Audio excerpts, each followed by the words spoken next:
홍남 당국이 시급히 만날 수도 있을 것입니다. 남조선 주가 긴밀한 연계를 취할 것이며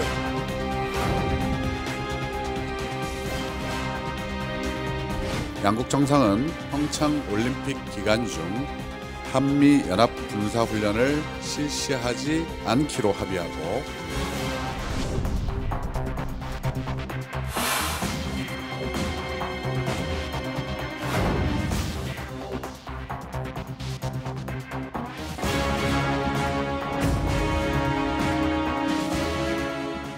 한반도 정세를 가늠할 슈퍼위크가 될 이번 주, 2년 1개월 만에 열리는 남북 고위급 회담과 문 대통령의 신년 기자회견이 예정돼 있습니다.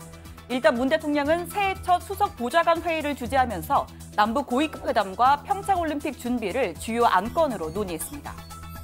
남북 회담의 양측 대표단 진용도 확정됐습니다.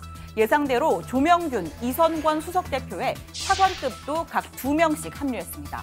과거에 비해서 실무단의 격이 높아져 남북 문제 전반에 대한 논의가 확대될 수 있다는 전망이 나옵니다.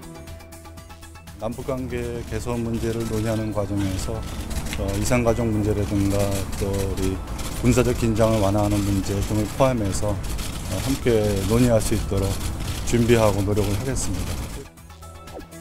정부는 회담의 최종 의제를 조율하는 등 막판 준비에 분주합니다. 조명균 장관과 간부들이 참석한 전략회의가 열렸고 모의 회담도 진행했습니다. 과거 회담 경험들이 있는 인사들이 가상의 북한 대표로 나와 우리 측을 압박하고 이에 대응하면서 적응력을 높이는 일종의 시뮬레이션 훈련입니다. 오랜만에 돌아온 신반장의 정치스쿨 시간입니다. 내일 있을 회담에서 누가 언제 어떻게 만나서 무엇을 논의하는지 실전 모의고사로 짚어봅니다. 먼저 남북 라인업입니다. 수석 대표론 돌부처 조명균 통일부 장관과 돌격형 이선권 조평통위원장, 상반되는 성격의 베테랑 협상가 2사람이 나섭니다. 글쎄요, 회담 스타일이나 그런 면도 중요합니다만 일단 저희가 잘 준비해서 여러 가지 상황을 다 고려해서 준비해서 하겠습니다. 천혜성 통일부 차관은 통일부 요직을 두루 거친 남북회담 전문가로 꼽힙니다. 천 차관 상대인 북측의 전종수 조평통 부위원장 역시 남북회담만 17차례 참석한 단골 회담 멤버입니다. 올림픽 실무 논의는 체육 고위급 대표인 노태강 문체부 차관, 북측에선 원기루 체육성 부상이 나섭니다. 그렇다면 이들은 언제, 어디서, 어떻게 만나게 될까요? 시작 시간은 내일 오전 10시로 남북이 합의했습니다. 우리 측 대표단은 내일 오전 10시쯤 서울 삼청동 남북회담본부에서 출발합니다. 통일대표를 거쳐 오전 10시쯤 판문점에 도착한 뒤 회담 장소인 2층 평화의 집으로 이동해 회의장에 입장하게 됩니다. 북측은 하루 전 개성에 도착한 뒤 회담 당일 판문각을 거쳐서 도보로 군사 분계선을 넘습니다. 이후 간단한 상견례 후 비공개 회담이 이루어지게 되는데 마감 시간은 미정, 회담이 얼만큼 진전되느냐에 달려 있습니다. 특히 주목되는 건 회담 상황이 CCTV를 통해서 청와대와 남북회담본부로 실시간 전달된다는 겁니다. 회담 장소인 평화의 집이 우리 측 지역이기 때문에 가능한 일입니다. 문 대통령은 회담 상황을 실시간으로 지켜보면서 필요할 경우 조 장관에게 지시를 할 수 있습니다. 반면 북측에선 음성으로만 회담 내용을 전달받을 수 있습니다. 회담 의제는 우선 평창올림픽 대표단 규모와 방문 수단, 또 응원단이나 예술단 등에 대한 지원 여부가 될 것으로 보입니다. 하지만 분위기에 따라 이산가족 상봉, 민간교류 확대 등 남북관계에 대한 다른 의제를 다룰 가능성도 있습니다. 반면 북한이 대북 확성기 방송 중단, 한미연합훈련 중단 등 민감한 이슈를 먼저 언급할 수도 있습니다.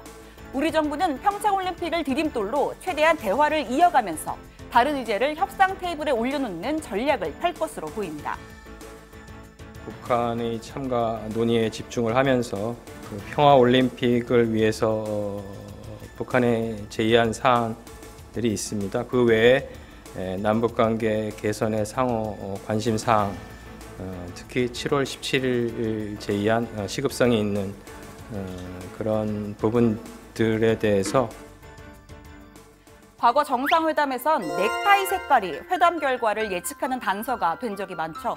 이 남북 간 회담에선 그 역할을 날씨가 해왔습니다. 대부분 첫 마디를 날씨 이야기로 시작했고 이를 바탕으로 탐색전을 벌인 겁니다.